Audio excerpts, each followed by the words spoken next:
Materi selanjutnya yaitu adalah perubahan entalpi standar, yaitu perubahan entalpi yang terjadi pada keadaan di mana suhunya 25 derajat Celcius atau 298 Kelvin.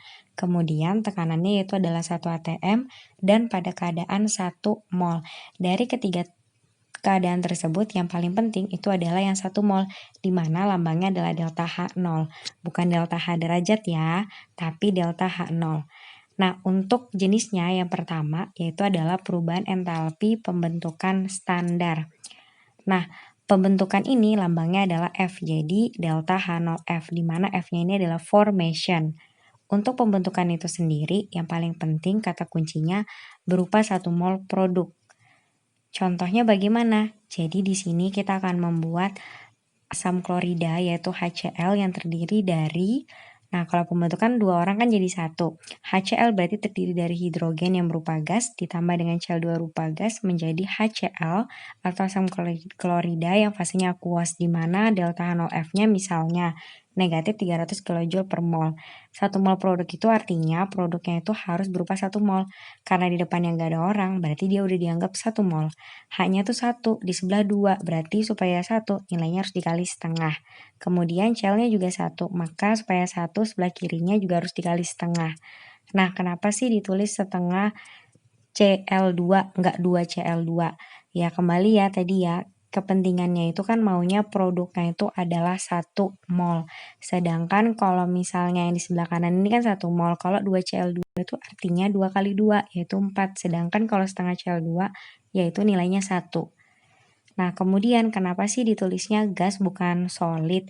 Jadi ditulis gas itu karena kalau misalnya gas klorin, fluorin, hidrogen, oksigen itu biasanya pada umumnya adalah bentuk gas seperti oksigen ya kan.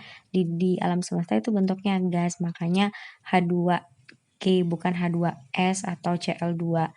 Nah, ini ya maksudnya. Terus kenapa setengah H2 enggak 2H2? Kembali lagi kalau misalnya 2H2 itu 4, setengah H2 itu 1. Sedangkan kita mau hanya tadi 1. Terus kenapa sih kalau H2-nya itu berupa gas? Ya karena kan hidrogen bentuknya gas. Kemudian kita lanjutkan ke nomor 2, yaitu adalah perubahan entalpi dari penguraian ya. Maaf typo. Dan lambangnya adalah delta H0D. D itu adalah dissociation.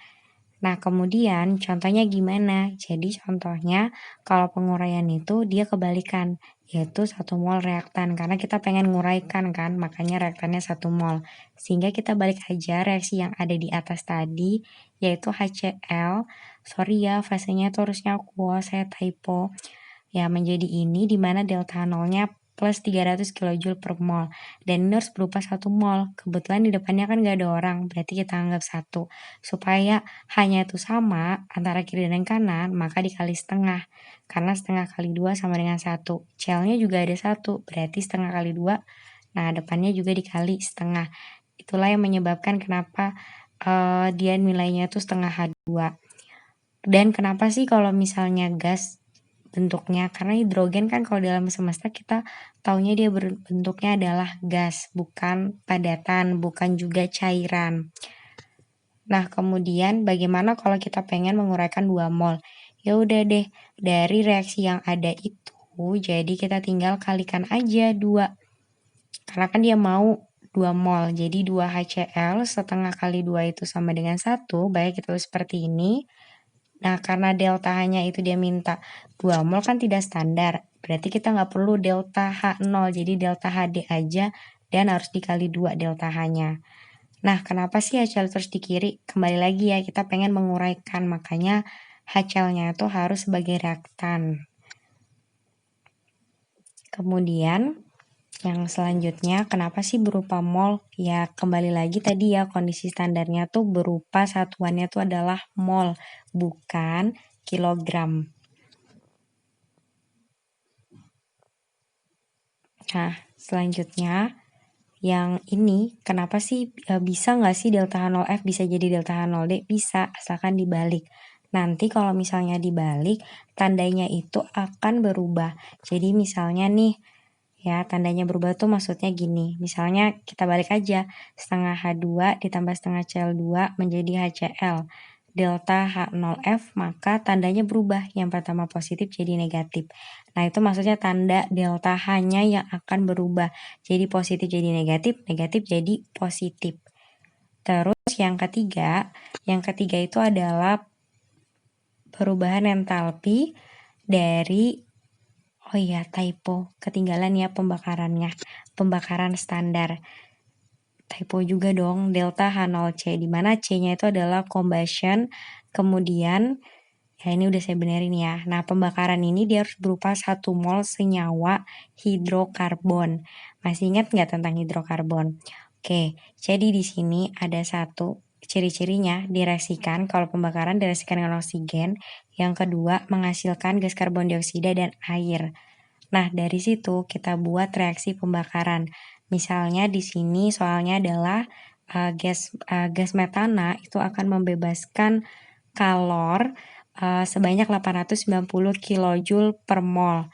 Dan ini berupa pembakaran ya. Kita ingat-ingat lagi kalau misalnya metana ini termasuk alkana, di mana rumus senyawanya itu adalah CnH2n plus 2. Karena met berarti artinya 1. Jadi kita dapat CH4. Nah, CH4 ini harus direaksikan dengan oksigen menjadi gas karbon dioksida ditambah H2O. Karena ini pembakaran, maka delta H0C sama dengan membebaskan itu artinya dia negatif. Nah, negatif 890 kJ per mol. Terus tadi dia bilang ya, dia harus berupa 1 mol. Ini udah 1 mol karena depannya nggak ada orang. Supaya C-nya sama, berarti 1 udah benar. H-nya itu maunya 4, berarti dikali 2. O-nya juga dihitung ya, jadi totalnya semuanya ada 4 di sebelah kanan. Sehingga supaya dia 4, sebelah kiri harus dikali 2. Done deh, itu kalau misalnya setara. Nah, saya lupa ngasih tahu yang belum setara. Yang belum setara, tinggal nggak ada koefisien yang ada di depan. Jadi, delta 0C-nya jadi delta HC saja. Ini 890 kJ per mol. Itu yang keadaan belum setara. Terus kalau misalnya CH4-nya mau diuraikan setengah mol, gimana? Ya udah deh, karena tadi dia berupa 1 mol, tinggal kalian kalikan dengan setengah. Jadinya reaksinya bagaimana? Jadinya setengah CH4 gas ditambah 2 kali 2 kan 1 ya. Jadi seperti ini. Pokoknya depannya itu dikalikan dengan nilai setengah, termasuk delta HC-nya. Jadi udah keadaan tidak 1 mol, makanya ini berupa delta HC. Done deh, selesai. Ada pertanyaan?